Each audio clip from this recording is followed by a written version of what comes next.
नमस्कार दोस्तों। आज की कहानी है मोह पाश में बंधी एक औरत। आइए कहानी सुनते हैं। पति विशाल की व्यस्तता के चलते सुषमा की जिंदगी में आया अकेलापन राहुल ने ऐसा भरा कि वह उसके मोह पाश में बंध गई।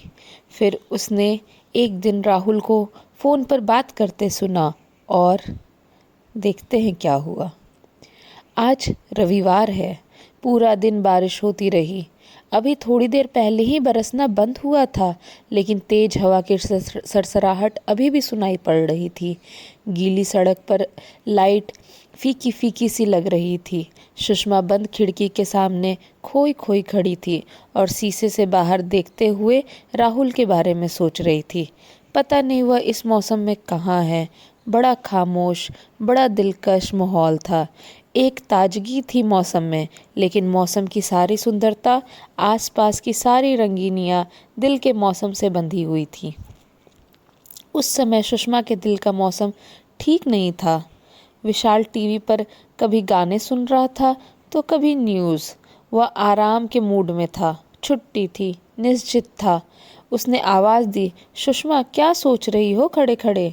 कुछ नहीं, ऐसे ही बाहर देख रही हूँ, अच्छा लग रहा है। यश और समृद्धि कब तक आएंगे?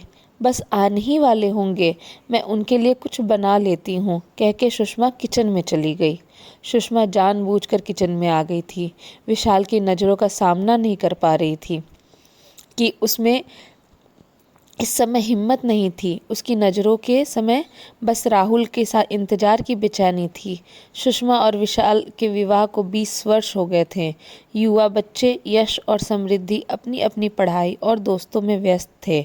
सुषमा को जीवन में एक खालीपन लगने लगा था। वह विशाल से अपने अकेलेपन की चर्चा करती। विशाल, आप भी काफ़ी व्यस्त रहने लगे हैं, बच्चे भी बिजी हैं, आजकल कहीं मन नहीं लग रहा। शरीर घर बाहर के सारे काम कर्तव्यों को निभाता चलता है, लेकिन मन में एक अजीब सी वीरानता भरी जा रही है, क्या करूं? विशाल समझाता, समझ रहा हूँ तुम्हारी बात, लेकिन पद के साथ साथ जिम्मेदारियाँ भी बढ़ती जाती हैं। तुम भी किसी शौक में अपना मन लगाओ ना। मुझे कुछ बहुत अकेलापन महसूस होता है। मन करता है कि कोई मेरी बात सुने, मेरे साथ कुछ समय बिताए। तुम तीनों तो अपनी अपनी दुनिया में खोए रहते हो। सुषमा, इसमें अकेलेपन की क्या बात है? यह तो तुम्हारे हाथ में है। तुम अपनी सोच को जैसे मर्जी जिधर ले जाओ। अकेलापन देखो तो क्या नहीं है। आजकल फ़र्क बस इतना है कि कोई बुढ़ा होकर अकेला हो जाता है, कोई थोड़ा पहले। इस सच्चाई को मन में स्वीकारो और कोई तकलीफ़ नहीं होती। और हाँ, तुम तो पढ़ी लिखी हो, तुमको तो पढ़ने लिखने का शौक़ है ना। तुम तो कॉलेज में लिखती भी थी, अब समय मिलता है तो कुछ लिखना ही शुरू कर दो। मगर सुषमा को अपने अकेलेपन से इतनी आसानी से मुक्ति कहाँ मिलने वाली थी। इस बीच विशाल ने रुड़की से दिल्ली एमबीए करने आए अपने प्रिय दोस्त के छोटे भाई राहुल को घर आने के लिए कहा, तो सुषमा ने राहुल से मिलने के लिए इस बात पे खिल उठी। होटल में रहने का प्रबंध नहीं हो पाया तो विजय ने विशाल को फ़ोन कहा, यार उसे कहीं आसपास ही क्यों कमरा नहीं दिलवा देते, घर में ही सब लोगों की चिंता कम हो जाएगी। विशाल के खूबसूरत घर में पहली 2 मंजिल पे 2 कमरे थे। एक कमरा यश का और समृद्धि का स्टडी रूम था, दूसरा एक तरीके का गेस्ट रूम था। रहते सब नीचे ही थे। जब कुछ समझ नहीं आया तो विशाल ने सुषमा से विचार विमर्श किया, क्यों ना राहुल को ऊपर का कमरा दे दे, अकेला ही तो है, दिन भर तो कॉलेज में ही रहेगा। सुषमा को कोई आपत्ति नहीं थी। अतः विशाल ने विजय को अपना विचार बताया और कहा, घर की ही बात है, खाना भी यहीं खा लिया करेगा, यहीं आराम से रह लेगा। विजय ने आभार व्यक्त किया, कहा ठीक है, उसे पेइंग गेस्ट की तरह रख लो। विशाल हंसा, क्या बात कर रहे हो, जैसे तेरा भाई वैसे मेरा भाई। राहुल अपना बैग ले आया। अपने हंसमुख स्वभाव से जल्दी ही सबके साथ घुल मिल गया।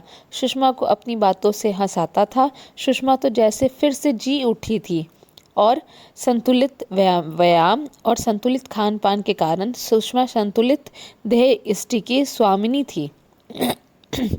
राहुल उससे कहता, कौन कहेगा, आप यश और समृद्धि की माँ हैं, आप तो उनकी बड़ी बहन लगती हैं। राहुल सुषमा के बनाए खाने की, उसके स्वभाव की, उसकी सुंदरता की दिल खोल कर तारीफ करता था और सुषमा अपनी उम्र के 40वें साल में एक नवयुवक से अपनी प्रशंसा सुनकर जैसे एक उत्साह से भर जाती थी। कई दिनों से विशाल अपने पद की बढ़ती जिम्मेदारियों में व्यस्त होता चला गया। अब तो बस नाश्ते के समय विशाल हाहू करता था, जल्दी जल्दी पेपर पर नज़र डालता था, जाने के लिए बैग उठाता था और चला जाता था। रात को आता था, कभी न्यूज़, कभी लैपटॉप, तो कभी फ़ोन पे व्यस्त रहता था। सुषमा उसके आगे पीछे घूमती रहती थी, इंतजार करती रहती थी कि कब विशाल कुछ रिलैक्स हो, उससे बात करे। वह अपने मन की कई बातें उसके साथ बांटना चाहती थी, लेकिन सुषमा को लगता था कि विशाल की जिम्मेदारियों का सिलसिला थमने का नाम ही नहीं ले रहा है। उसे लगता था कि एक चतुर अधिकारी के मुखौटे के पीछे उसका प्रियतम कहीं छिप सा गया है। बच्चों का अपना रूटीन था। वे घर में होते भी थे तो मोबाइल या टीवी पे लगे रहते थे या तो पढ़ाई में व्यस्त रहते थे। वह बच्चों से बात करना भी चाहती थी तो अक्सर दोनों बच्चों अपना अपना फ़ोन पे ध्यान लगा लेते थे। सुषमा उपेक्षित सी महसूस कर रही थी और अपने काम में लग जाती थी। और अब अकेले में वह राहुल के संदर्भ में सोचने लगी, लेकिन कौन, कब, बिना कारण, बिना चेतावनी दिए इंसान के भीतर जगह पा सकता है, इसका आभास उस घटना के बाद ही होता है जब उसके साथ घटित होती है। सुषमा के साथ भी ऐसा हुआ। राहुल आया तो दिन पर दिन विशाल और बच्चों की बढ़ती व्यस्तता से मन में एक खाली कोने के भरे जाने की सी अनुभूति सी होने लगी उसको। विशाल टूर पर रहता था तो राहुल कॉलेज से आते ही कहता था, भैया गए हुए हैं क्या? आप बोर हो रही हैं? आप चाहे तो बाहर घूमने चलिए या समृद्धि को भी ले चलिए। सुषमा कहती थी, वो तो कोचिंग क्लास गए हैं, देर से आएंगे, चलो हम दोनों ही चलते हैं, मैं गाड़ी निकालती हूँ। दोनों घूम फिर कर खाना खाकर आते थे। सुषमा राहुल को अपना पर्स निकालने ही नहीं देती थी। राहुल उसके जीवन में एक ताज़ा हवा का झोंका बनकर आया था। दोनों की दोस्ती का दायरा बढ़ता गया। वह अकेलेपन की खाई से निकलकर एक नई दोस्ती की अनुभूति के सागर में गोते लगाने लगी। अपनी उम्र को भूलकर किशोरियों की तरह दुगने उत्साह से हर काम करने लगी। राहुल की हर बात, हर अदा उसे अच्छी लगने लगी। कई दिनों से अकेलेपन के एहसास से चाहे अनचाहे अपने भीतर का खाली कोना गहराइयों से महसूस करती आ रही थी। अब उस जगह को राहुल ने भर दिया। कोई भी काम करती राहुल का ध्यान आता रहता, उसका इंतज़ार रहता। वह लाख दिल को समझाती कि अब किसी और का ख्याल गुनाह है, लेकिन दिल का को कौन समझाए? दिल की क्या बातें समझ लेता है? नहीं, यह तो सिर्फ अपनी ही ज़बान समझता है, अपनी ही बोली जानता है। उसमें जो समा जाए वह ज़रा मुश्किल से ही निकलता है। अब तो न चाहते हुए भी विशाल के अंतरंग पवलों में भी वह राहुल की चहकती आवाज़ से घिरने लगी थी। मन का दो दिशाओं में वेग होने लगा था। पूरे वेग से खींचना उसे तोड़ जाता। मन में उथल फुथल होने लगती। वह सोचती, यह बैठे बैठाए कौन सा रोग मैंने लगा लिया? यह किशोरियों जैसी बेचैनी, हर आहट पर चौंकना। कभी वह शीशे के सामने खड़ी होकर अपनी मनोदशा पर खुद ही हंस पड़ती। अचानक एक दिन राहुल कॉलेज से मुंह लटका कर आया। सुषमा ने खाने के लिए पूछा तो उसने मना कर दिया।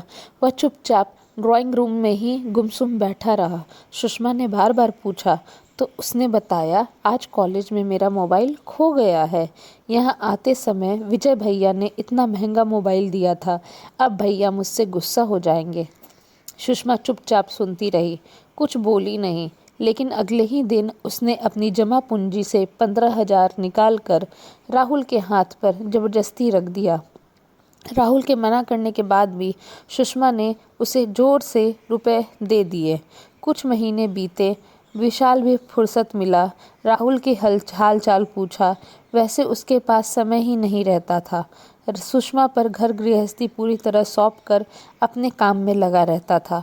सुषमा मन ही मन पूरी तरह राहुल के दोस्ती के रंग में डूब गई थी। पहले उसे विशाल में एक दोस्त नजर आता था, अब उसे विशाल में एक दोस्त की झलक भी नहीं दिखती। क्या उसकी गलती थी?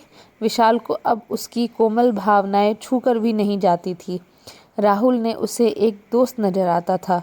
वह उसकी बातों में रुचि लेता था, उसके शौक पर ध्यान देता था, उसकी पसंद नापसंद पर चर्चा करता था। उसे बस एक दोस्त की ही तलाश थी। वह उसे राहुल के रूप में मिल गया। उसे और कुछ नहीं चाहिए। एक दिन विशाल टूर पर था। यश समृद्धि किसी बर्थडे पार्टी में गए थे। अंधेरा हो चला था। राहुल भी अभी तक नहीं आया था। सुषमा लॉन में टहल रही थी। राहुल आया, नीचे सिर किए मुंह लटकाए ऊपर के कमरे में चला गया। सुषमा को देखकर रुका भी नहीं। सुषमा को उसकी फिक्र हुई। वह उसके पीछे पीछे ऊपर गई। जब से राहुल आया है वह किसी के रूम में भी नहीं जाती थी। मेड ही सुबह सफाई कर आती थी। उसने जाकर देखा राहुल आँखों पर हाथ रखकर लेटा हुआ है। सुषमा ने पूछा, क्या हुआ, तबीयत तो ठीक है ना? राहुल उठकर बैठ गया, फिर धीमे स्वर में बोला, मैं ठीक हूँ। तो रोनी सूरत क्यों बनाई हुई है? भैया ने बाइक के पैसे भेजे थे। मेरे दोस्त उमेश की बहन की शादी थी। उसे ज़रूरत पड़ी तो मैंने उसे सारे रुपए दे दिए। अब भैया बाइक के बारे में पूछेंगे तो मैं क्या कहूँगा? कुछ समझ नहीं आ रहा। वही उमेश याद है ना आपको? यह एक बार आया था, मैंने आपको उससे मिलवाया था। हाँ हाँ, याद आया। सुषमा को वह लड़का याद आ गया जो उसे पहली नज़र में ही कुछ जचा नहीं था। बोली, अब क्या करोगे? क्या कर सकता हूँ? भैया को यही लगेगा कि मैं आवारागर्दी कर रहा हूँ। वे तो यही कहेंगे कि सब कुछ छोड़कर वापस आ जा, यहीं पढ़। राहुल के जाने का ख्याल ही सुषमा को सिहरा गया। फिर वही अकेलेपन हो जाएगी, वही बोरियत। अंत में बोली, मैं तुम्हें रुपए दे दूंगी। अरे नहीं नहीं, यह कोई छोटी रकम नहीं है। कोई बात नहीं, मेरे पास बच्चों की कोचिंग की फीस रखी है, मैं तुम्हें दे दूंगी। लेकिन मैं ये रुपए आपको जल्दी लौटा दूंगा। हाँ हाँ ठीक है, मुझसे कल रुपए ले लेना। अब नीचे आकर खाना खा लो। सुषमा नीचे आ गई, अपनी अलमारी खोली, सामने ही रुपए रखे थे। सोचा अभी राहुल को दे देती हूँ, उसे ज़्यादा ज़रूरत है इस समय। बेचारा कितना दुखी हो रहा है। अभी जाकर पकड़ा देती हूँ, खुश हो जाएगा। वह रुपए लेकर वापस ऊपर गई। राहुल के कमरे के दरवाजे के बाहर ही उसके कदम ठिठक गए। वह फ़ोन पर किसी से धीरे धीरे बात कर रहा था। न चाहते हुए भी सुषमा ने कान लगाकर उसकी आवाज़ें सुनी। वह कह रहा था, यार उमेश, मोबाइल और बाइक का इंतज़ाम तो हो गया। सोच रहा हूँ अब क्या मांगूँ। अमीर औरत से दोस्ती करने का यही फ़ायदा है। उन्हें अपनी बोरियत दूर करने के लिए कोई तो चाहिए, और मेरे जैसे लड़कों को अपना शौक़ पूरा करने के लिए कोई चाहिए। हा हा हा हा हा।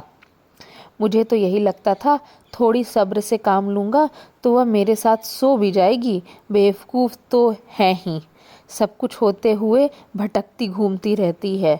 मुझे क्या, मेरा तो फ़ायदा ही है उसकी बेवकूफ़ी में। सुषमा भारी कदमों से नीचे आकर कटे पेड़ सी बेड पर पड़ गई। लगा कभी कभी इंसान को परखने में मात खा जाती है नज़रें। ऐसे जैसे कोई पारखी जौहरी कांच को हीरा समझ बैठा। तीखी कचोट के साथ उसे स्वयं पर शर्म आ गई। इतने दिनों से वह राहुल जैसे चालाक इंसान के लिए बेचैन रहती थी। सही कह रहा था राहुल, वही बेवकूफ़ी कर रही थी। अकेलेपन के एहसास से उसके कदम जिस राह पर बढ़ चले थे, अगर कभी विशाल और बच्चों को उसके मन की थाह मिल जाती, वह उसकी क्या इज्जत रह जाती उसकी उनकी नज़रों में। तभी विशाल की आवाज़ कानों में गूंजने लगी, अकेलेपन से हमेशा दुखी रहना और नियति को कोसने से अच्छा है कि हम चीज़ों को उसी रूप में स्वीकार करें जैसी वे हैं। तुम ऐसा करोगी तभी खुलकर सांस ले पाओगी। इस बात का ध्यान आते ही सुषमा को कुछ शांति से मिली। उसने कुदरत को धन्यवाद दिया। उम्र के इस मोड़ पर अभी इतनी देर नहीं हुई थी कि वह स्थिति को संभाल न सके। वह कल ही राहुल को यहाँ से जाने के लिए कह देती है और यह भी बता देती है कि वह इतनी बेवकूफ़ नहीं है कि अपने पति की कमाई दूसरे की भावनाओं से खेलने वाले लड़कों पर लुटा दे। वह अपनी जीवन की पुस्तकों के इस दुखांत अध्याय को सदा के लिए बंद कर रही थी, ताकि वह अपने जीवन की नई शुरुआत कर सके। कुछ सार्थक करते हुए जीवन का शुभारंभ करने का प्रयत्न तो कर ही सकती है। वह अब वह नहीं भटकेगी। क्रोध, घृणा, अपमान और पछतावे के मिले जुले आंसू उसकी आंखों से बह निकल गए। लेकिन अब सुषमा के मन में कोई दुविधा नहीं थी। अब वह जिएगी अपने स्वयं के सजाए सवरे लम्हे, अपनी खुद की नई पहचान के साथ। अचानक मन में सारी गांठें खुल गई थीं। यही विकल्प था दीवाने मन का। उसने फ़ोन उठा लिया, राहुल के भाई को फ़ोन कर दिया और पैसे की सूचना देने के लिए और उन्हें वापस मंगाने के लिए भी बोल दिया। इस तरीके से उसे एक सीख मिली। अगर दोस्तों आपको यह कहानी अच्छी लगती हो तो प्लीज़ मेरे चैनल को लाइक, शेयर एंड सब्सक्राइब करें। Thank you.